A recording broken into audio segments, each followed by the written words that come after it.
The Zone. This hour is brought to you by Woody Anderson Ford, Alabama's F-150 Superstore. Welcome to The Drive with Wes Neighbors and Steve Moulton. Call into the Neighbors Wealth Management Hotline, 256-576-4977. That's how I roll. And I'm not going to drink and drive anymore. That's 256-576-4977. Now, here's Wes and Steve. A pleasant, good Thursday evening to you. Welcome into The Drive here, live from Baumhauer's Victory Grill, along with Wes Neighbors. Steve Moulton here with you, checking out some of the lines that remain out there in college football. Alabama holding steady at a 21-point favorite at home over the Arkansas Razorbacks. Had a chance to talk to the head hog himself and Sam Pittman in yesterday's SEC teleconference. Here is that conversation from yesterday. I wanted to ask about Bryce Young and really what you've seen out of the Alabama quarterback, Coach. Outstanding. I mean, can make all the throws. I mean, he's so smooth. Runs the offense outstanding. Very, very dangerous with his feet. But for him to do what he's done, to me, is just incredible. And we're very, very concerned about him and a lot of the guys they have on offense. But he has led that team and done an outstanding job. And he's what a Alabama quarterback, to me, is, a winner and a guy that runs the team and is very talented. And at least scheme-wise, what we saw at Texas A&M, we saw LSU kind of mimic that a little bit to stay in the game and just kind of make it a four-quarter game. So I know it's a copycat league, but there is a lot of tape at this point, and are wrinkles kind of expected when you get this late into the year when planning for an opponent like Alabama, Coach?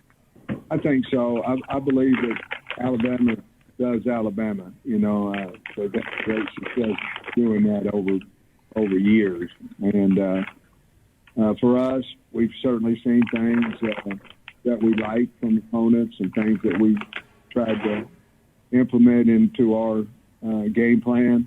But again, I think good teams get better at what they're doing and they look and see where they could possibly hurt their opponent and then rep it. And that's certainly what we've done. But you're right. There's so much film right now to go and review. And of course, we've seen all of it as well as went back to last year. So, yeah, I mean, there's different things that you do week in and week out. You put in and hopefully that it works for you. Thank you. That is my conversation with Sam Pittman as the Hogs continue to be a 3-touchdown underdog on the road at Alabama. As for Auburn, this is another point spread that started out in double digits in favor of the Auburn Tigers. It started out at 10. It is now creeping back up. It went as low as 6.5. It's now back up at 8 as Auburn continues to be that road favorite. How are you, Wes Neighbors? Doing good. Get a little feedback there. I guess so. But, yeah, both these games the line's very interesting. I think Auburn's just such a better team, but you never know how they're going to a team's going to react to a new quarterback, how the second string kicker is. A lot of unanswered questions. New tight end. Yeah, I would leave that game alone. I mean, my instincts say that Auburn has enough to pull it out. My question is, what is South Carolina's run defense like? I would have to look it up statistically. I know early on they were kind of holding their own, but really against the quality opponents, they have not fared so well. For instance, last week, even against Missouri, they I'm wondering if Auburn could just line up and run it at them. And with the play action and doing minimal things with the quarterback who has an arm now. You know, it doesn't take, you throw short things and you throw long things. And you don't throw the intermediate throws that he's not good at. Because those are the ones that might get intercepted. But if you got a good running game, you can beat South Carolina. And Auburn does. So, but that don't mean they'll cover. Yeah. You just got to think about that game, do just a little bit more research. The Alabama game is basically, will they be able to pick up the blitz? I mean, here's a team that beat Texas A&M with a blitz. Yep.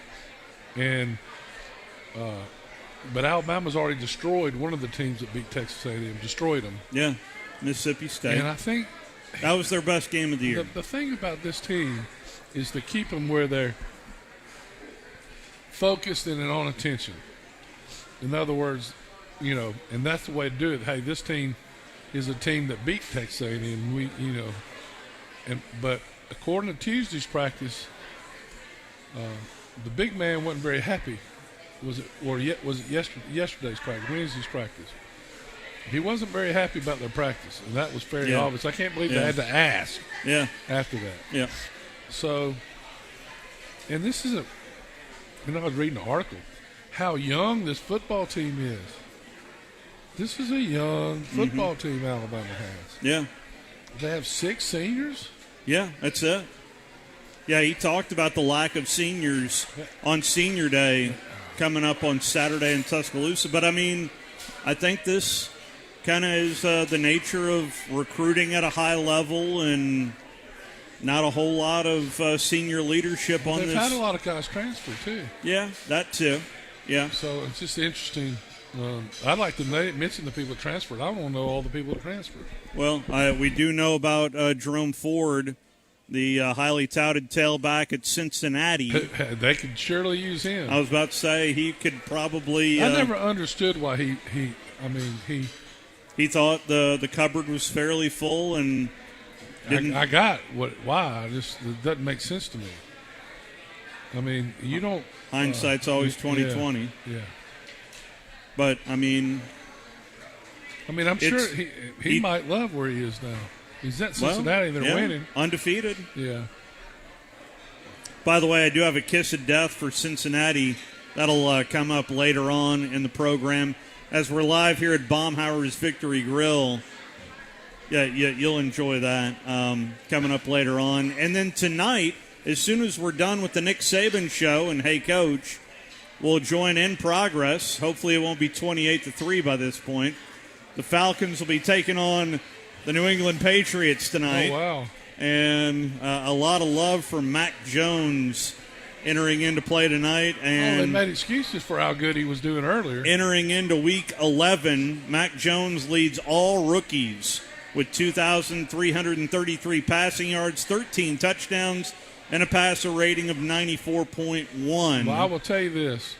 Against Miami, they should have won the Miami game. They fumbled at the 2. That ain't Mac's fault. He scored at the Dallas Cowboys, and Dallas Cowboys scored with under a minute. They drove the field and scored. That's not all Mac. I mean, he's done things to win the game. He had 3 interceptions. 2 of the interceptions in one game hit the guys at the chest and bounced off for the interception. So, I mean, I've watched every game. I enjoy watching the kid play because he's so talented. And it's just right now, obviously the best quarterback was Tua, but I bet his passer rating is not as good as Jalen Hurts. It is not. It's funny you went there because I was going to bring up the passer ratings. Right now it's Mac, Jalen, Tua. Yeah, so, I mean, it's right opposite of what anybody thought. It's not crazy because it just shows you how people develop in different ways and in different time frames. Yeah. And it's about what I've always said is it doesn't matter what star you are going in there. It's if you're willing to put in the work, you got to have a ability. Well, you're not going to. You're not being asked to go out to Alabama or LSU or Auburn or any big school unless you've shown some athletic ability. Yeah. Even if you're a walk-on, you have athletic ability. All right, here out of the gate, we're going to talk some college football with our first guest and he is author of a brand new book out there as well called Make the Call. Former Georgia and Miami head football coach Mark Richt is kind enough to join us. How are you, Coach? I'm doing great. How are you doing tonight? Doing very well. Certainly appreciate the time. And let's dive into the book first. What made you want to put pen to paper, Coach? Right. Well, first of all, Make the Call is a little bit of a play on words. You know, as a play caller, you got to make a call every 40 seconds. And as a head coach, you're making calls all the time. Game day calls, discipline, recruiting, so many calls that have to be made throughout your time as a head coach. But we all make calls. It's just making decisions in life. And so, I wrote this book, kind of a behind-the-scenes look at a lot of decisions that were made in football and life and in my spiritual life as well. And, I was going to write a book while I was still at Georgia, which wasn't very smart. I didn't have enough time to do it. And so I kind of nixed that. And then when I retired from coaching, my literary agent said, hey, let's write that book. I go, I don't know if I want to do it or not. I'll let you know. Well, sure enough, within about a month or so after that, I have my heart attack. And I'm thinking, if I'm going to write a book, I might better hurry up and write it before it's too late. So I think you're going to be fine, Coach. Finally what got me to do it. I don't know if you remember, Coach, but we were sitting right where we're sitting now in Victory Grill at Baumhauer's. Yeah. And we had you and Coach Bowden both all in at the same time. And it was probably one of the best shows we ever had. And anyway. It was a mistake. It was actually an error by our former producer. At the I remember that. Yes. But what a happy accident that was. That was, absolutely. Yeah, we both got booked at the same time, so we said, let's do it together. And I think Coach Bowden and I just talked for a while. Oh, yeah. Yeah, it was That's great. what made it so great, Coach. Great. Yeah. I had a grill. I was eating grilled chicken while y'all were talking. Well, I miss Coach, but he's definitely with me in spirit for sure, and just blessed me, obviously, but so many other people you can't even count them. And I'm sure he's in heaven still shaking hands with people he never knew he even touched. That's the truth. Yeah, it's well put right there. You mentioned in your book about being on the hot seat. What if you could kind of dive into being in that pressure cooker and being on the hot seat? What is that like for a head coach, Coach? Well, one thing it's like is when you go to church, early on you had a bunch of guys coming up telling you they're praying for you, And then when you lose a couple more, they come up to you and say they're fasting for you. And so then you know it's really bad because, the truth of it is, at least for me, all I did was go to work and focus on my job and try to help us win. You know what I mean? And, I wasn't reading anything on the Internet. I wasn't, my secretary, I told her, if there's anything just downright nasty, don't give it to me. Just throw it in the trash, And so, but then the people around you, when they look at you, they're feeling sorry for you, something's going on. But, they have that website about the coach's hot seat. And I don't know if you've ever seen it before, but they have the top 10 guys, and they'll be like flames flying up around their faces and stuff like that. So there is an actual hot seat website that I actually have seen. But I don't know. You got to focus on what you can control. And, there was a couple times I was on the hot seat and we worked our way out of it. And, towards the end we never did. But, you just never know how one game can change the course of a season and even a career, Yeah. So what do you think some of the common mistakes are that head coaches make when they first start coaching? Well, I think some coaches try to be somebody they're not.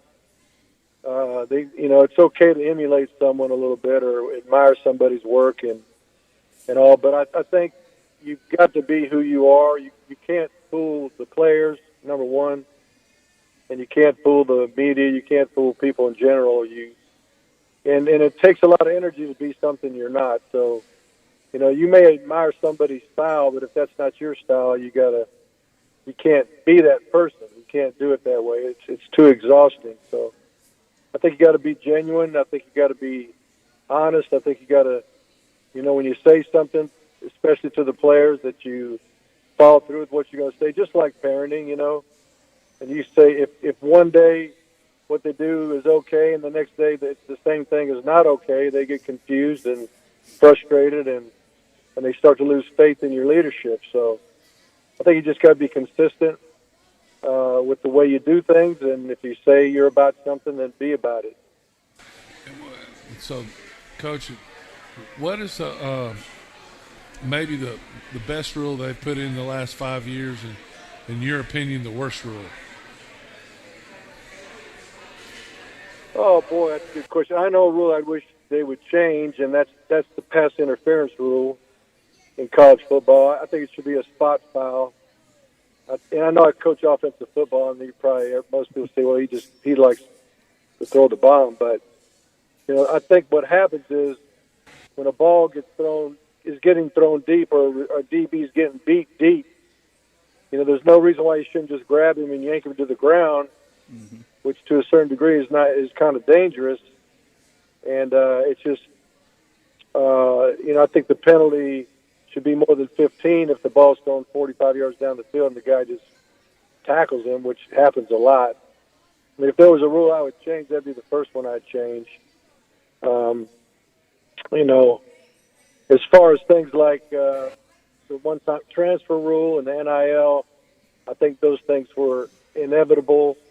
I think it's just more things to manage. Like when it comes to the one-time transfer rule, you got to recruit high school kids, you got to recruit junior college kids, you got to recruit other people's kids, you got to recruit your own kids. That's what I was about to say. That's the part that you're still recruiting your own kids.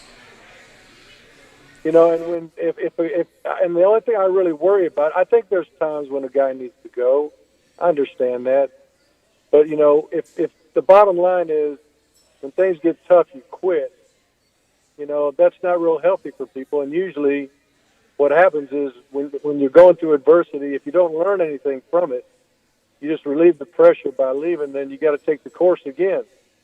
And meaning, you'll probably end up at another school, and if you are lucky enough to get a scholarship at the next spot, guess what? You got to compete there too. And so, stories like, the kid I had at Georgia, DJ Shockley, who stuck it out to the very end and ended up being MVP of the SEC championship game. And, now he's being blessed by the whole state of Georgia and Georgia football program. He's the news anchor for Channel 5 Sports in Atlanta now. And he doesn't know what happened if he'd have just cut bait and left. Yeah, talking with Coach Mark Richt. And on the subject of the Dogs, how good do you think this Georgia football team is this year, Coach? Well, they're really good. They're kind of doing it the old-fashioned way. Their defense is just squeezing the life out of everybody, and they're hammering the ball, throwing the ball. And when they do, it's been, very effective. They're not throwing it a lot, but because they don't have to throw it a lot. They've been in control of most games. They've been able to, squeeze the clock at the end of games by running the football and not allowing people to come back on them. And unless somebody can score some points on them and put some pressure on their offensive team, I don't see anybody beating them anytime soon. I mean, Alabama looks like it's going to be the team to play them in the championship game. I don't know. Have they already clinched and out of Alabama? No, sir. They have to win this weekend against Arkansas. Okay, so they get that victory, and they'll play Georgia. But the thing about it is, Georgia's played so well; they got a one-game cushion, so to speak, where they lose that game, SEC championship game, they'll still be in the playoffs. So somebody's going to have to beat them in the playoff for them not to be national champion, and I'm not sure who that's going to be. I can't help but want to get a thought or two about your the last stop you were at, which is Miami, and they just got rid of their AD, and it's been kind of an up and down year for Manny Diaz's squad this year, Coach. Yeah, it has. You know, when you look at their season, they played Alabama, who was number 2 in the college football poll. They played Michigan State, who just, I think that first poll were number 3. Yeah. So they played those 2 out-of-conference games. And then they go ahead and lose a close one to Virginia. All they got to do is kick a chip-shot field goal to win it. They're about to come back and beat North Carolina, and they're inside the 10, down by 3, and ball gets tipped and intercepted. And then the last game against Florida State, they lost. You know, it was a very close game, down to the wire, and they beat NC State beat Pitt, who I think is the best team in the league right now. So they win those games. So the point I'm making is, I don't think they're that far away from, you know, being a team that could be in that championship game and win it. And you know, I think the expectations have been so huge ever since, you know, Miami had the glory days that it's just tough for anybody to measure up to it. Now, I don't know if y'all saw this, but there was something that came out today claiming that President Frank, the president of Miami, was talking about jacking up the budget $20 to $30 million a year in football to show, you know, to try to compete with everybody else. I think what happened in Miami was Miami won so many games without the bells and whistles. They said, we don't need them. What do we need them for? We'll win them without them, and they got behind. I mean, I can attest to that in person because I was the head coach there. So, my next question was, what's the support like from the alumni in Miami compared to, say, an SEC school? Well, here's what people don't understand. Miami is a very small private institution. 5,000 They do not students? crank out 10,000 graduates a year that are rabid football fans. You know, I mean, you could go to Georgia and you got to pay. Well, a lot of the SEC schools, you got to pay a premium just to buy a ticket. You got to pay $10,000 just to buy a ticket. You know, and they'll have certain funds like Georgia's got a Hartman fund. I think they get $20-30 million a year off of that without even getting the SEC payout money. You know, so at Miami, the alumni base is very small. You might get 2,000 students a year, and it's an international university. It is. I mean, half the kids at the school there, their primary language is not English. Even, you know, they like their football to them is soccer. So you don't have a fan base that just gets larger and larger and larger. The fan base in Miami is the city of Miami, the people of the city of Miami, and Miami is an event town. If you're winning, they're there, but if you're not winning, they're not showing up. So there are some challenges there that people don't really understand. If you could also speak to the Orange Bowl, what was playing in the Orange Bowl like for you, Coach? Well, you know, the Orange Bowl became great when Miami started winning there a lot. Yeah. You know, that's when everybody had. Well, that's why everybody has these fond memories of Miami at the Orange Bowl because of all the wins and the winning streak, the home winning streak, and on. And that's when the swag came and the bad boys and all that stuff. You know, so you know, if Miami starts kicking butt at Hard Rock Stadium, everybody's gonna love Hard Rock. I mean, we had a game on against Notre Dame there where it was game day came that time and we beat them really good and everybody was there and everybody went nuts and you know you can create atmosphere at Hard Rock if you just win enough for everybody to show up. How good is Wake Forest, Coach? I like Wake a lot. You know, if you compare it to basketball, there's some teams that get these one and done kids and other teams that get kids to stay 4 and 5 years and they develop them and they mature and that's kind of what happens at Wake. You know, most of their kids are redshirt. Most of their kids stay 4 to 5 years, and they develop them. They do a great job of it. They rarely beat themselves. They keep finding ways to score. You know, the least amount of points they scored this year is 35. That's most of anybody in America. And you know, they got a good quarterback, good skill guys. Their defense has been up and down, but they do not beat themselves with stupid penalties and turnovers. And so they're really an outstanding team, and Coach Clausen deserves a lot of credit for how he goes about his business over there. Big one this weekend for Wake as they travel to Clemson, as Clemson's still in the running for the Atlantic title.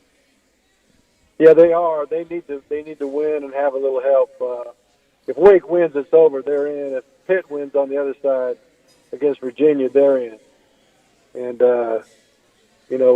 Vernon Armstrong at Virginia was leading the nation in passing most of the year. He didn't play last week, so he might have fell behind a little bit. But if he doesn't play, Virginia's got no chance. If he plays, it could end up being a shootout. But I would still say Pitt, with their defense and their ability to sack the passer, will prevail, even if Brennan's there. Well, Coach, we certainly appreciate the time and the trip down memory lane, and as well as talking about your book as well. We certainly appreciate the time, and happy Thanksgiving to you and your family, and best to you during the holiday season, Coach. All right. Thank you, gentlemen. Have a great night. That is Coach Mark Richt joining us on the Neighbors Wealth Management Hotline, and just a first-class individual, and always fun to talk college football with someone who's been there and done that, both at Georgia and at Miami. Yeah, player. Played at Miami. Under Schnellenberger. Yeah, was there with at Florida State under Bowden. Head coach at Georgia. Is Kirby finally ahead of him record-wise? I'd have to look at it, year by year. Yeah, I think you enjoy that, don't you? Yeah, but I think he's ahead of him now. Maybe. But anyway, so it's he's just one heck of a guy and a really good person. He's a good guy. We always known that. He's a really good man. You've always gone there. Yeah. Well, he is. Did you listen to Kirby Smart's pump-up speech at halftime of the Georgia-Florida game? No. That audio is out there, and as you would expect, there's quite a few expletives on firing up your team. Make his ass quit. I mean, that's pretty much it. My question is, what was the score was 10-7 after that, right? They did better the first half. Second quarter, they dominated, and they didn't really. They just kind of treaded water. Yeah. In the second half, so they didn't make their butt quit in the second half. No. Hey, head over to our app if you want to. Download our app. Just search 977 ESPN. Scott Tyson getting ready to call some UAH Charger women's basketball as they take on Trevecca. That tip-off is set in about 3 minutes from right now if you want to go check that out. So a lot of alternate programming that we have for you right here on 97.7 ESPN The Zone. Let's take our first time out. Phone lines open to you on the Neighbors Wealth Management Hotline. We'll be right back. You're listening to The Drive with Wes Neighbors and Steve Moulton on 97.7 ESPN The Zone. Tom Luganbill here for Woody Anderson Ford. When I was in the Tennessee Valley, one of the things that impressed me the most was the quality of the people. People like Bobby White and his team at Woody Anderson Ford. And now you can experience the tremendous new service lanes and showroom at Woody Anderson Ford at Jordan and Sparkman, or just stop by for breakfast or lunch at Henry's Mustang Cafe. And in Madison, visit Woody Anderson of Madison on Hughes Road, just south of 72. Like a great college football tradition, always there. Woody Anderson Ford. This is Wes Neighbors with Phillip with Eagle Insulation, and we have an announcement to make. Yes, Wes, we are now Eagle Masonry and Insulation. We're still a place to call for your insulation needs, but now we offer masonry services. What kind of masonry projects can you handle? Wes, no job is too big, no job is too small. We can do renovations, new construction, outdoor fireplaces, fire pits, brick landscape borders. Well, when you came out to my house, you did both the insulation and masonry at the same time. You guys did rock for me, you did brick for me, and you insulated my house. That's usually done at the same time that you're building a house. Absolutely. It really capitalizes on two services you need at the same time, and you can get one company to handle both of those. fill up with Eagle Insulation, will come out, do your installation. He'll do your masonry. They do a great job. They guarantee your work. Check out more online at insulatedwitheagle.com and schedule your free examination today. 256-755-1556. Thanks, Wes. Hi, everybody. Eli Gold here. Right now, indoor air quality occupies top-of-mind awareness for families and business owners. Rick Smith and the trusted professionals at Environmental Comfort Systems can take care of your indoor air quality concerns with their state-of-the-art indoor air quality solutions. Environmental Comfort's indoor air quality systems remove 99.9% of airborne contaminants so you and your family can breathe clean, fresh air. If anyone in your family suffers from allergies, or if you just want the security of knowing the air you breathe inside your home is free from viruses, bacteria, pet dander, dust, and odors, Environmental Comfort Systems are the professionals to call. Environmental Comfort also carries state-of-the-art, high-efficiency comfort systems that increase home comfort,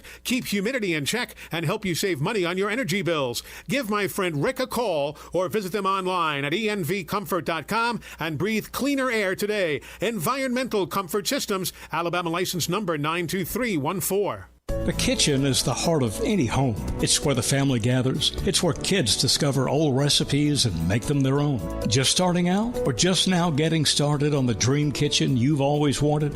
I'm Chris Haygood, and from all of us here at Bob Wallace Appliance to the home builders and the homeowners, a heartfelt thank you for buying local. We're in Huntsville, Florence, and Coleman, and online at bobwallaceappliance.com. When I chose a garage door company, I did my homework. I needed precision overhead garage door service. They have a 5-star Google rating. I checked their reviews and liked what their customers had to say. Precision Overhead Garage Door has lifetime warranty packages. Same-day service if I call before 2 p.m. If they can't make it the same day, my service call fee the next day is waived. They did a 25-point safety inspection on the door and operator. Now that's peace of mind. Residential, commercial, and gate services. Precision Overhead Garage Door Service. Call 256-400-4500. Championships are won right here. And that is it. The final score, Bama 52, Ohio State 24. Alabama does it. 10 regular season SEC wins. An SEC championship, a Rose Bowl championship, and national championship number 18. 13-0. Absolute perfection. 97.7 ESPN The Zone. This segment of The Drive is brought to you by Woody Anderson Ford, located online at woodyAndersonFord.com with 2 locations, Hughes Road in Madison and Jordan Lane in Huntsville.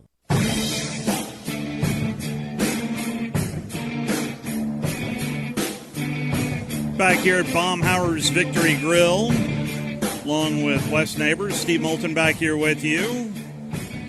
The chips and salsa are a good starter here at Baumhauer's Victory Grill. And speaking of Baumhauer's, Bob Baumhauer is going to join us in 30 minutes' time. Wes Neighbors, your question has an answer. Through 6 years at the University of Georgia, Mark Richt won 61 games. That's 6 full seasons. Mark Richt has now won 62 games and still has 2 more regular season games, an SEC championship game, and we assume a semifinal game in the college football playoff right now. So he's 1 win ahead as it stands right now. You said Mark Richt twice, so I was confused. So Kirby has 62. Mark has 61. That's through 6 seasons. But they're playing more games too, right? Yeah. Let's see here. Yeah, 15 games, 14. Yeah, you're probably right. He went, and let's see here, 12 games, 14 games, 14 games. And each of them had a championship. An SEC championship early for Mark Richt in his second year there at Georgia, going 13-1 there in 2002. 256-576-4977. That is the number to be on the program. Well, since we're going there, the Dogs have a non-conference game this weekend.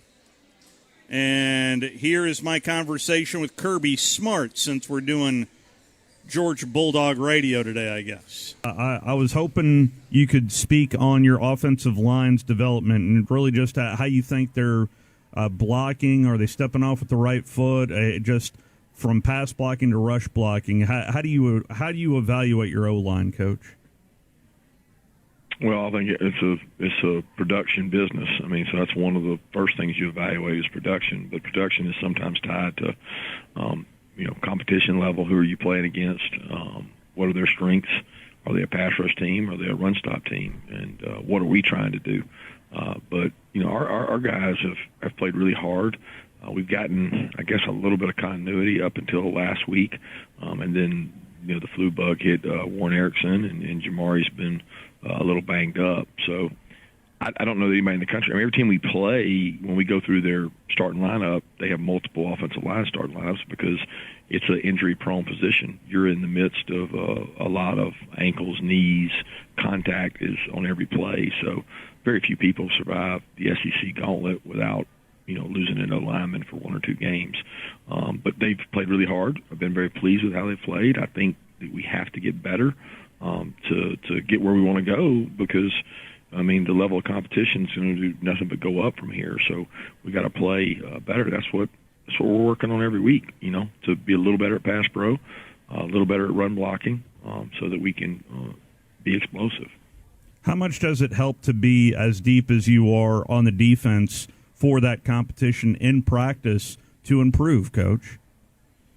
It helps, but whether we had that or not, we would still be getting quality work. We're fortunate to have a deep offensive line of scrimmage and deep defensive line of scrimmage in terms of subs and development. Not all of our guys are ready to play at the SEC level, but we have a lot of guys that are getting ready to play at the SEC level. So the body types helps us. If anything, we've been deficient at the skill positions in terms of depth. 256-5764-977, the telephone number. Grumpy is on line one. How are you, Grumpy?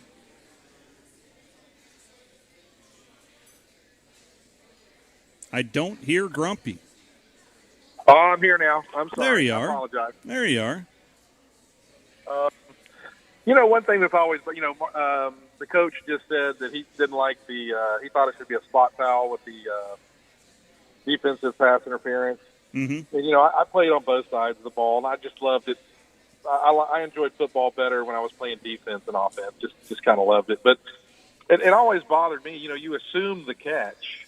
You assume that the offensive guy was going to catch it, and in the NFL, you give them the spot because you're like, okay, we know you were going to catch the ball. And it always bothered me that on offensive pass interference, they didn't return the favor and treat the defender the same way. So I like that it's only 15 yards because you don't know that offensive guy was going to catch the ball. You don't know that. And I would like to ask the coach if he thought that the offensive guy was going to catch the ball every time when he's pulled to the ground, would he be willing to let the same rule apply? And when the offensive guys interfere with defensive guys, it's a turnover. You know what I mean? If you're going to assume the catch, assume the catch.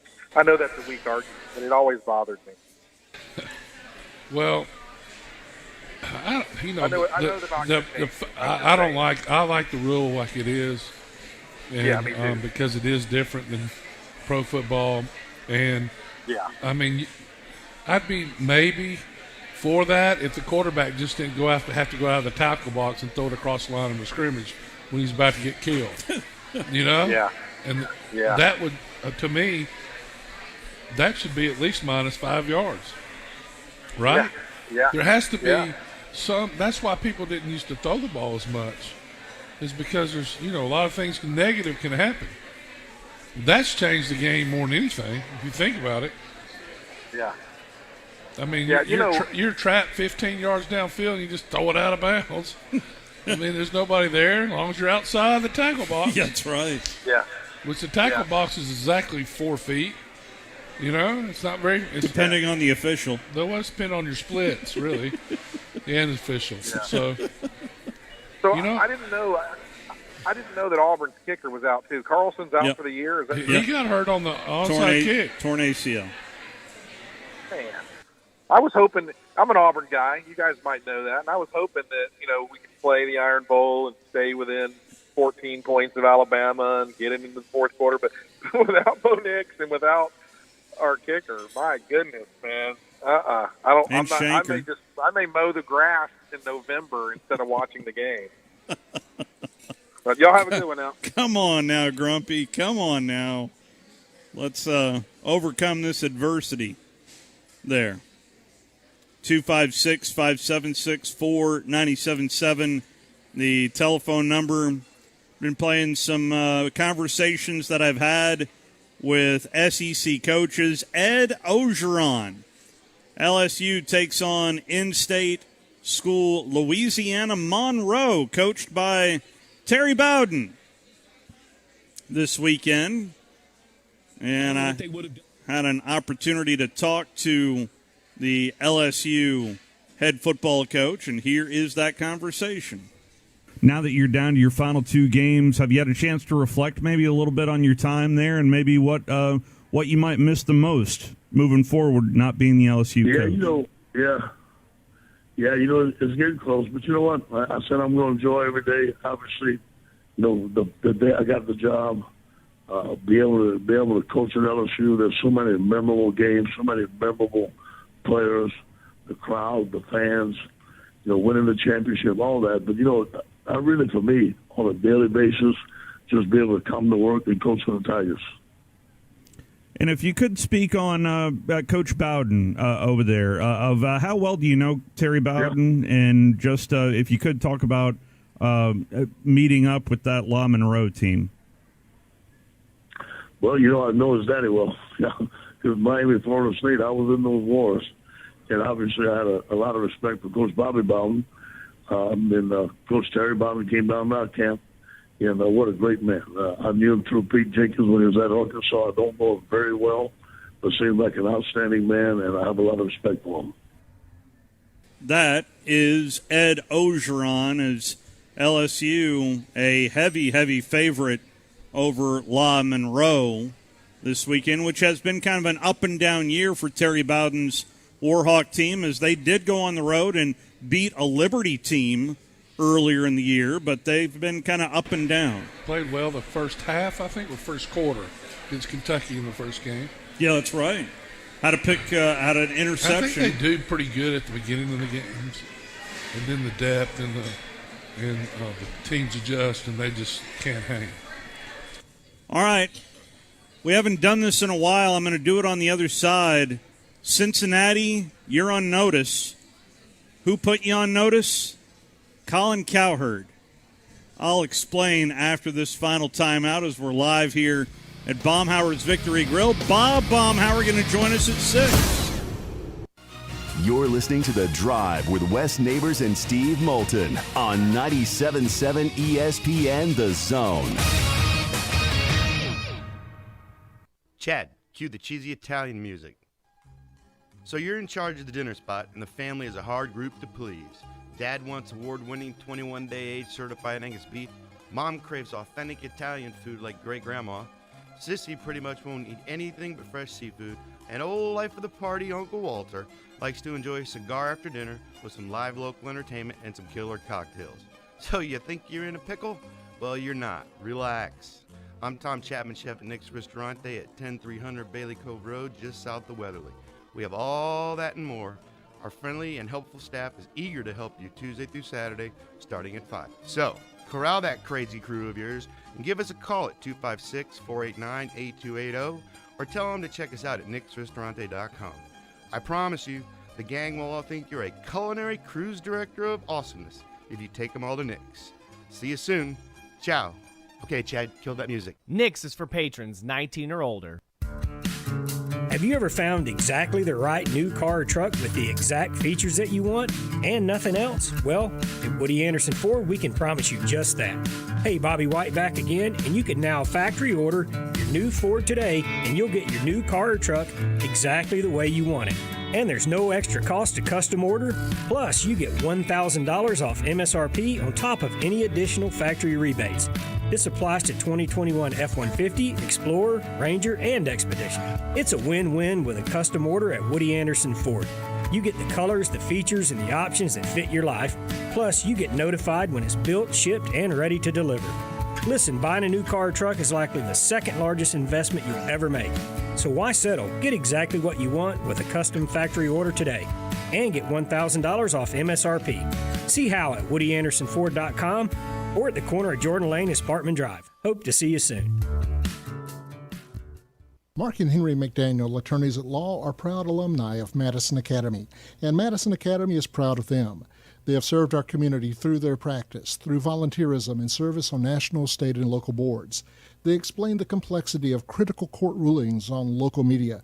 Their successful practice has been built on integrity. Both are veterans of MA Athletics and proud sponsors of Mustang football. McDaniel and McDaniel, attorneys at law. No representation is made that the quality of the legal services to be performed is greater than the quality of legal services performed by the lawyer. AVIQ. Who is AVIQ? AVIQ is audiovisual the intelligent way, where we put our IQ to work for your AV needs. With more than 100 years combined experience in audio, video, and automation, our team of experts is dedicated to one thing, helping you discover technological solutions that make your home special. Once you experience a game or a movie on one of our state-of-the-art home theater systems, you may never leave the house again. AVIQ can build the entire system for you or provide the quality components if you're a do-it-yourselfer. But AVIQ is more than just home theater and state-of-the-art sound systems. We offer a variety of control options for home technology. Energy efficiency, heightened security, and improved quality of life are all attainable through the automation of home systems. Intuitive and user-friendly control is our main priority in designing a system that meets your needs. Don't just take our word for it. You need to see it to believe it. Come visit us at our state-of-the-art showroom on University, just east of Jim and Nick's, across from AT&T, or visit aviqhsv.com. Our customers want best-in-class solutions. That's why we've recently added many new vendors like Zebra barcode printers. Our next level team has added premier automation solutions. We're not here to sell you just one product, and we love helping you find the right solution to your specific needs. That's what doing the right thing is all about. And that's why our customers have come back for over 50 years. Everybody knows the fun begins when you get to the end zone, where you can enjoy half-price apps every Wednesday, Thursday, and Friday, half-price burgers every Tuesday, plus late-night pizza specials and a spectacular menu that includes jumbo wings, half-pound burgers, Tex-Mex, and an incredible selection of craft beer, and plenty of big-screen TVs. It's all happening at the end zone, 1851 University Drive, 2030 Cecil Ashburn at Jones Valley Station, and coming in early 2022, Mid-City End Zone at 1115 McMurtry next to the Target Shopping Center. From the Fox 54 Weather Center, I'm Chief Meteorologist Jordan Dressman. A really interesting afternoon across North Alabama, southern Middle Tennessee. Our best opportunity for any widespread rain is going to be before the lunch hour. That opportunity for rain gradually tapers off beyond the lunch hour through about 3 or 4 o'clock in the afternoon. Temperatures are actually going to be warmest in the morning. Our temperatures are going to fall through the later part of the afternoon and then early into the evening behind a cold front as that much cooler air moves in. I'm Chief Meteorologist Jordan Dressman on your home for ESPN Radio, 97.7 ESPN The Zone. Leaving his mark on sports talk radio with a paddle. Thank you, sir. May I have another? Join Wes Neighbors weekday afternoons on The Drive, 97.7 ESPN The Zone.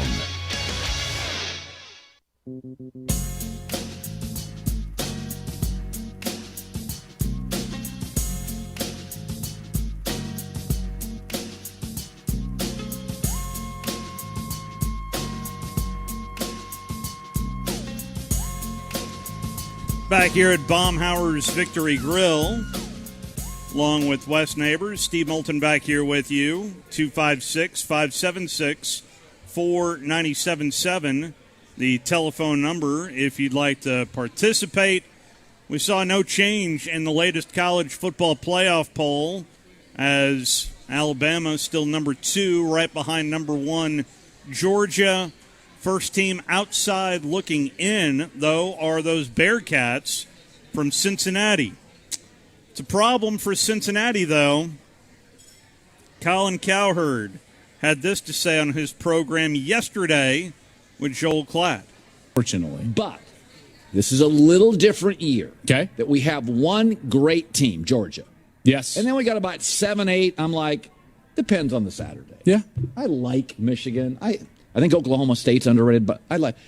And so in a year, I thought about this driving in today with my swollen cheek. I thought, this is a year, let Cincinnati in. We don't have. If Bama was great, if Ohio State I thought was great, let them eat cake. Is this let year? them eat cake. But you know what? This year, there's cake. There's enough cake for a non-Power 5, and I think they did beat Notre Dame. They did. Let them in if they go undefeated. And remember, Notre Dame has not lost much in South Bend over the last few years. Not even Clemson could go up there and beat them. I believe that the last game that they had lost in South Bend was Georgia. By a point. So it's tough to win there, and they went in there and did that. They beat a Notre Dame team that I don't know if Notre Dame is as strong as those previous seasons. They're not. But they beat them. They beat them. There. And that needs my to theory? matter. I don't mind your theory. I think that at this point, there is a pretty plausible road to the playoff for a lot of teams, more so than normal, than previous years at this stage in the season. I think that there's a plausible road for Cincinnati. That's pretty obvious. Yeah. Obviously, the 4 teams that are already in there. Obviously, plausible for Michigan State and Michigan. I think that you could see a scenario where Oklahoma State goes in. Yeah. There's a scenario where Wake Forest works. Come on. I'm Now, just telling you. I'm just telling you. I'm just telling you. There's still a plausible road for Oklahoma, even as far down as they fell. Just because of this fact, Alabama is all or nothing at this point, I believe. Now, we haven't for sure seen what the committee will do with a potentially 2-loss Alabama team. But in my estimation, a 2-loss Alabama team, a non-SEC champ Alabama team would be left out of the playoff. I totally agree. So that means that they either have to run the table, or they're out. Arkansas, Auburn, and Georgia, or they're out. I totally it's agree. all or nothing. They're either going to be the number 1 seed and Georgia will be 3, or they're going to be out. That's right. The Big Ten champ, so long as there's only a 1-loss Big Ten champ, right? So if Ohio State's that 1-loss Big Ten, or Michigan or Michigan State, right, they'll occupy a spot. Okay. So then it comes down to, does Oregon beat Utah twice? See, so basically there's 2 spots open. That's right. There is a really plausible road for Cincinnati if they're able to beat SMU and go on and win their conference championship. Oregon lost to Stanford. I don't want to hear belly aching. Sorry, Cincinnati. They're never right. They're never right. It's true. He's never right. But, listen. This means Bama's getting in as 2-loss. A 2-loss Bama team's getting in. I just don't think so. I think that they'll go to the 12-team playoff. That might be the way to get to the 12-team playoff. I don't think, it'd have to be, a lot of things would have to happen. Let's talk to Dale on line 1. How are you, Dale? I'm good. Wes, Steve, how are y'all? Doing well. I don't think Cincinnati will ever make it in the playoffs, but one day I wish they would make it just to prove all these people wrong that Cincinnati does not need to be there. And maybe when they get in there and get whacked, most of these people understand that they're just not the team to be up there. Well, I don't mind Cincinnati making the playoffs. Just don't have a top one. Be in the top 100 schedule-wise. Come on. Be in the top 100. They won't be competitive. Yeah, but they're saying they're undefeated. And that's why they should get in. They're undefeated because most of the teams they've played aren't any good. And they did play good against Notre Dame, and they did beat Notre Dame. Mm-hmm. And my hat's off to them for that. But that's the only team that can say that. Maybe who has a winning record they've played besides that? Anybody? And these 2 teams are like Tulane is historically bad. It's not like they're playing teams. What's that, Dale? And what record does Notre Dame have in the playoff? In the playoff, Yeah. I don't think. I just want to ask you, Wes. Yeah. Is there such of a thing as a pro offensive coordinator have growing pains in the college football coaches? Growing pains. I think the biggest challenge, and he said so himself, is he's had to learn a whole new offense. So he didn't come in and put his offense in. He's running the old offense that Alabama's been running for years. Basically, it's Lane Kiffin's offense, kind of. Part of it is. Yeah. So he's it'll be interesting to see how that morphs in the coming weeks. But I think they keep running basic stuff thinking they can beat people. Eventually, I think they'll pull some stuff out of the hat. Well, are they calling a lot of RPOs, or is it? They're not calling as many as they were, because most people want us to, they're show and throw on the goal line, and that cost us against Texas A&M. It was an RPO. The biggest problem we've had, and I say we, Alabama has had as a team, is bad route running and drops. When we're on the goal line, think about how many drop touchdowns they've had this year. It's a bunch. One's too many. And then in the middle of the field, we've had trouble protecting on third down. So I still don't understand why in the red zone that we're passing so much. Because it's an RPO. That's why. It's an RPO, and now we've quit doing it so much, but that's why they were doing it. Was an RPO, and some of them were, and I think some of them were called I know in one case in the interception Texas A&M, the receiver ran the wrong route. Okay. Well, I know it's not all Bryce Young's fault. I know it's a team thing, but I know that there has been plays where he has thrown to the wrong receiver, and I don't know if that was his fault or a play call from the sideline. I don't know. Yeah, some of them. I heard Coach Saban explaining that they were changing a couple things where they don't have RPOs on as many plays, because that's why they threw so much against Texas A&M, is because there were RPOs and you go by the read. And they changed that, thinking that if we would have run the ball, we could have won that game. The reason we lost the game, though, is that the receivers dropped 8 or 9 balls, ran the wrong route, and had an interception. And so, in my opinion, you don't change that because of that. You just get the receivers where they can catch. Dale, I want to sneak in Philip before we hit the top of the hour. I appreciate the phone call. Philip, you got about a minute here. What's on your mind, sir? I just wanted to ask, who's a leading candidate right now for the LSU job? If you believe people are writing stories about it, Lincoln Riley is the leading candidate.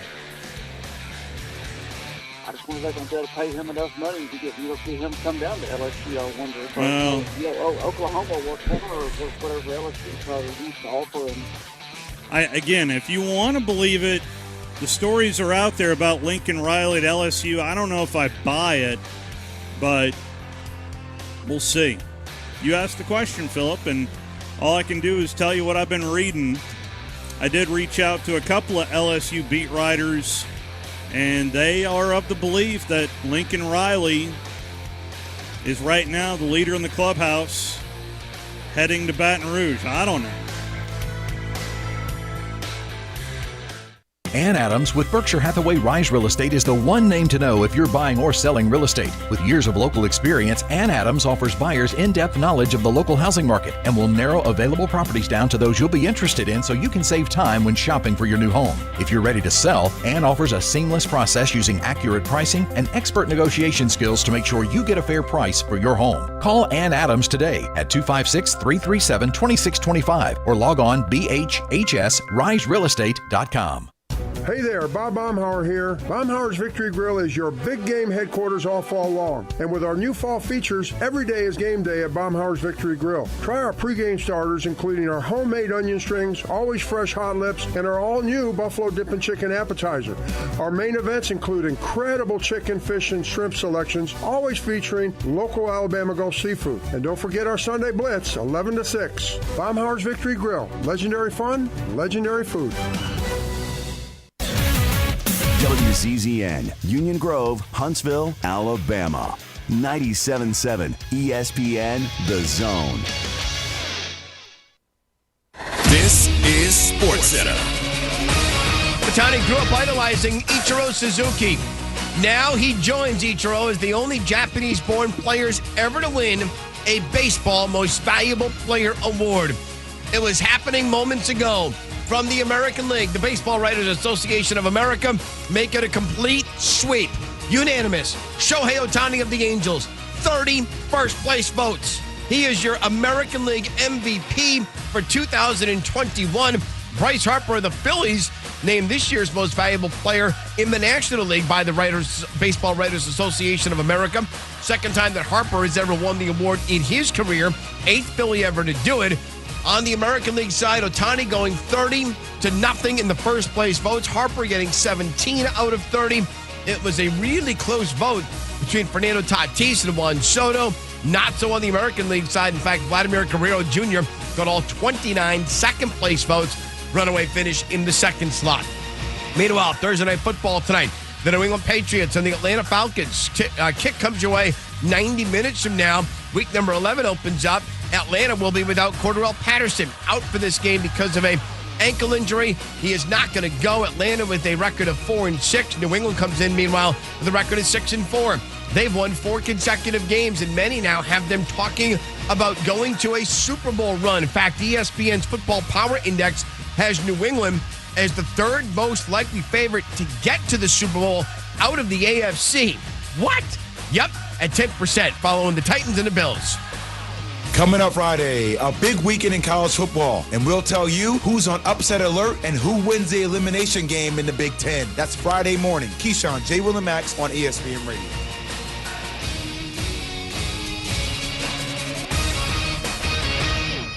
.97.7 ESPN, The Zone.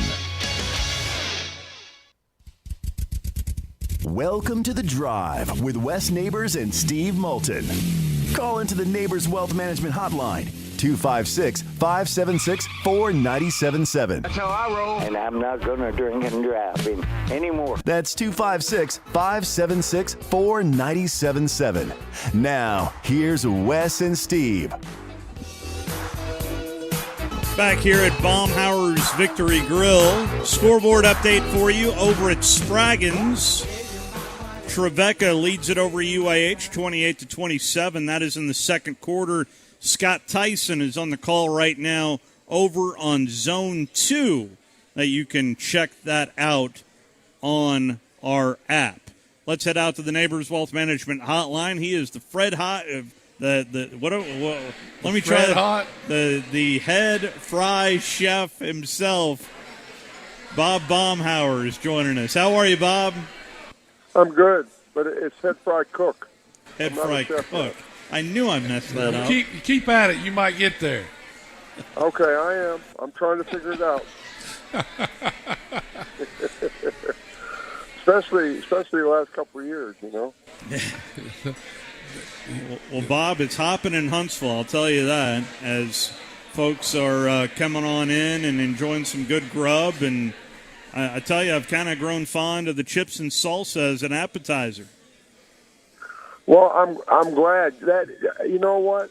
That is a really, really top-flight dish. We make that salsa ourselves, We make the cheese sauce ourselves, and it's good stuff. And plus, you get plenty of it. So. Oh yeah. Yeah. Oh yeah.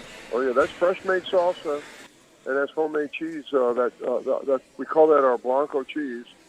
We've been doing that for a long, long time, and that's also the same cheese that goes on gooey fries. So, good stuff. I'm surprised y'all don't run out of that with Drew DeArmond here. Yeah. So yeah, I'm sure we do from time to time, and I don't hear about it. So, did you come up here this weekend and decorate because it looks nice? Is it looking good? Yeah, it looks good. Xavier's doing a great job.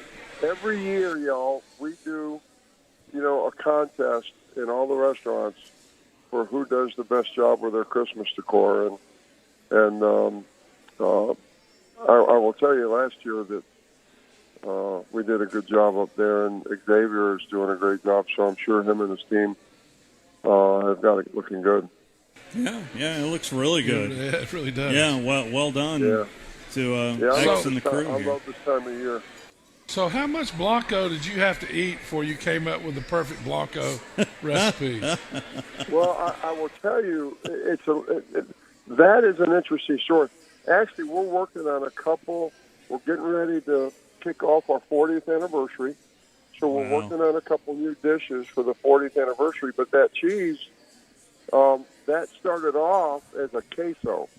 We started off as a queso, and it had a little heat in it, some jalapenos, and it just it didn't do as well as I thought it would, and so we changed it up a little bit, and it took the heat out of it and made it more just a real nice cheese sauce. And then we and what we did to really, I think, get it to where it is right now as far as being really popular, is we had our triple play cheese fries, which is a cheddar Monterey Jack mix with bacon, and we decided to try to do a different type of cheese fry with that Blanco cheese, and it actually we got lucky with that thing, and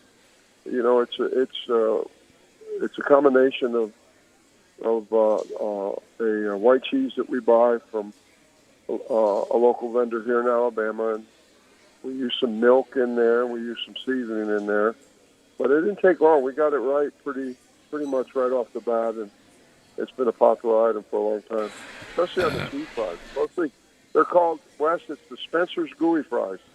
Oh yeah. So. Oh yeah. So, or you could just call it the DeArmond. Yeah, you're going to have to change it to Spencer DeArmond. Yep, the DeArmond. Yeah. So, Bob, I guess, when do y'all decide to change the menu? How do y'all do that? Just based on sales of an item goes down, so you decide to insert something else? We try to keep a handle on our menu mix and what's selling and what's not. And then the other thing is that sometimes trends change, and they do change. And people are getting more and more fond of food with, I would say, a kick, a little bit of spice, or a little bit of heat. So, when I first got in the business a lot of years ago, everything was a whole lot more bland and I would say plain Jane type of stuff. Right now, definitely a trend where folks like a little bit of spice, a little bit of complexity to whatever it is that they're eating. And sometimes you can get that through pairings and combinations, and sometimes you get it through seasoning on a specific protein or starch or whatever. But we work on it a lot. We really do work on it a lot. Well, I knew that. So. Yep. But you haven't ever changed the wings, right? Nope. And I was taught by a guy named Eddie Houck, Hauck, that had moved down to Fort Lauderdale from Buffalo in the 70s. I met him in the late 70s, and a teammate of mine, a linebacker named Steve Toll, asked me to go lunch one day during the off season. And I said, "Where are we going?" He says, "Wings and things." And I said, "What do they serve there?" And he goes, "Chicken wings." And there were no chicken wing restaurants down there then. I didn't know what the heck he was talking about. I thought it was kind of, I thought it was weird to go to a restaurant where you would eat chicken wings. It's just, you got to be a certain age to appreciate that. But Eddie had become a big Dolphin fan. He had a restaurant called Wings and Things, and we became buddies. And I said, this would be great on campus. And we opened up a little restaurant in Tuscaloosa called Wings and Things in 1981. And we have not changed the sauce, haven't changed the process. And I will tell you that some folks that leave and come back after a few years, I just had somebody tell me how much they appreciated the fact that we hadn't changed, and they love the flavor, they love the texture, they love everything we do with the wings. It's no question. Something that it makes you feel good when you hear that. So, any chance where the frog legs are coming back? They were good. Yeah, you know what? That buffalo frog leg, we did try that for a while, Yeah, I was a tester. We are bringing some things back for the 40th anniversary, kind of some retro, some throwback type of stuff. And Spencer's been talking about bringing a couple things back. Maybe we'll play around with those frog legs. But back in the day, Wes, frog legs were pretty cheap. They're not cheap now. Everything was nothing is cheap now. No. Well, I remember you used to get half a grilled potato. Yeah. And those were really good. You can still do that. That's Leslie's recipe. And that's a potato that we take and we bake it, and then we cook it. We cut it in half, and we season it and grill it off on the grill, and it's still a really, really, really good side. Oh, yeah. So I need to broaden my horizons. So, Bob, what's your take on? I'll let you pick. What do you want to talk about? Your Dolphins or your Crimson Tide? Well, I mean, I was talking to some folks about Alabama yesterday from Tuscaloosa with the university, and looks like there's some folks that are already planning on the SEC championship. I'm a little nervous about Arkansas. They have the ability to play a pretty good football game from time to time, so I'm a little nervous about them. But hopefully, Alabama, to me, they need to keep working on getting better so that if they do get to that SEC championship, they're ready for one of the best defenses. I don't know that it's on par with some of Alabama's great defenses, but that Georgia defense is a hell of a defense. No question. And, Bob, you're absolutely right. Arkansas matches up well with their blitzing style that has given Alabama trouble, and especially 2 games, really 3. Right. The second half of Florida, Texas A&M the whole game. They had 4 or 5 sacks, and then of course LSU were they couldn't pick up the blitz for their lives in that game. And that speaks to what I was saying. Alabama's got to, they still got some. To me, they still got some improving to do. And they need to be thinking about that, and they need to take this Arkansas team seriously. And I agree with you that there's been times through the year where it's just, if you're a former player like you or I are, Wes, you look at some things and you're saying, and I know they're young, but to be ready to play at that next level when you get to the SEC championship and to the playoffs, they've got to just keep working really, really hard to get better defensively as well. They've got, offensive line has got to keep working on handling those type of things, and the defense has got to do a good job as well as far as some of the challenges they've had. And it's kind of like a hit or miss thing when the way we play this year, we're a little inconsistent. Absolutely. Yeah. Inconsistent is the right word. Well, speaking of inconsistent, your Miami Dolphins, boy, I'll let you take it from there, Bob. I was expecting a whole lot more this year. They did a great job with their draft picks as far as, being able to get some top picks. And I'm extremely extremely pleased with Waddle. I liked him since, and I think you were with me, Wes, him in a scrimmage his freshman year. I think you and I were sitting next to each other. I don't know if you remember that. Yeah, I do remember. He looked. You knew he was special right from the start. So I think he's doing a great job with Miami. And I got to tell you, I'm a Tua fan, and the last game he played, he did well. I think they have very, very high expectations for him. But this year, I expected more out of that defense. They were playing good ball last year. They've struggled this year. And then that offensive line, they've still got a lot of work to get to where, I think Tua feels secure back there. And then there's little or no running game. So they've still got a long way to go to get to where, they're, I would say, a playoff contender or Super Bowl contender. Yeah, and in two of those games, Tua drove them down to score a touchdown, and they had less than a minute, and they drove back down and kicked it against Jacksonville. I was watching that game. There was one other game. But, Bob, the last week's win, the defense played unbelievable. Right. And that's the way they were playing last year, Wes, consistently. And so, and I like Josh, their defensive coordinator. I like the guy. But I don't know if it's injuries, it's things that we don't know about. And you know that, Wes, that a lot of times you're watching a team play and you don't know the underlying factors as to why they're not as sharp as normal. But it doesn't take two or three people that not playing 100%, and the other team finds them, don't they? They'll find them. Especially in the pros. So, did you watch that game last week? Yeah. You talking about the Ravens game? Yeah, the Ravens game. So, that defense, I've never seen anybody do that ever.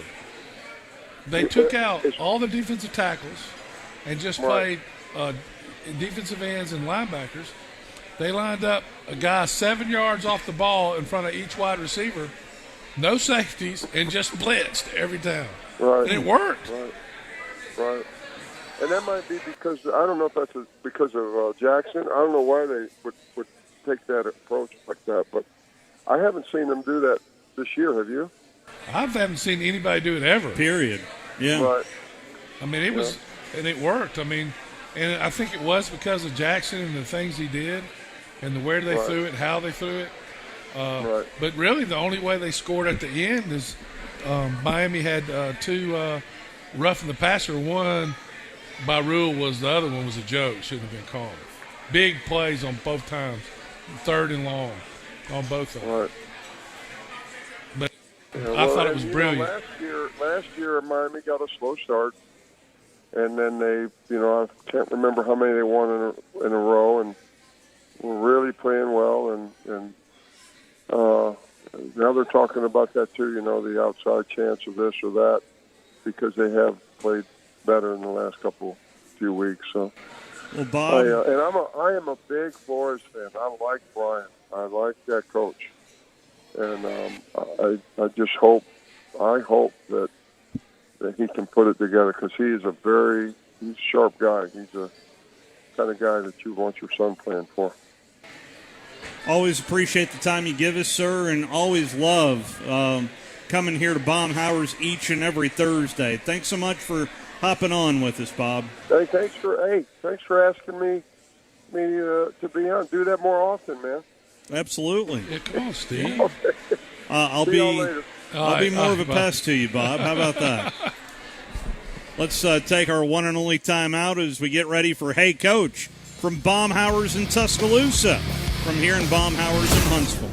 Log on today, 977ESPN.com. Championships are won right here. Count it down with me, Huntsville. 10, 9, 8, 7, 6, 5, 4, 3, 2, 1. The Gulf South Conference basketball champions reside in Huntsville. The UAH Chargers, winners. 97.7 ESPN The Zone. At Bryant Bank, we recognize your time is valuable, and easy, secure access to your finances is essential. That's why we provide the financial tools you need to manage your money on the go and make life a bit easier. At Bryant Bank, we're here to help with instant debit cards, Apple Pay, person-to-person payments, and more. Bryant bankers want to show you how beneficial our digital banking services can be. Learn more at bryantbank.com. Bryant Bank. Live legendary. Member FDIC. Hi folks, Bobby White back again for Woody Anderson Ford. And while placing a custom factory order is a smart way to save big and get exactly what you want, it's not suited for everybody. Right now, during our year-end sales event, choose from the best selection we've had in months of 2021 F-150, Explorer, and Edge. These Fords are on the ground and ready for your driveway. Woody Anderson Ford has financing as low as 0% for up to 60 months on most 21 models, and 22 Edge has up to $2,000 in bonus cash.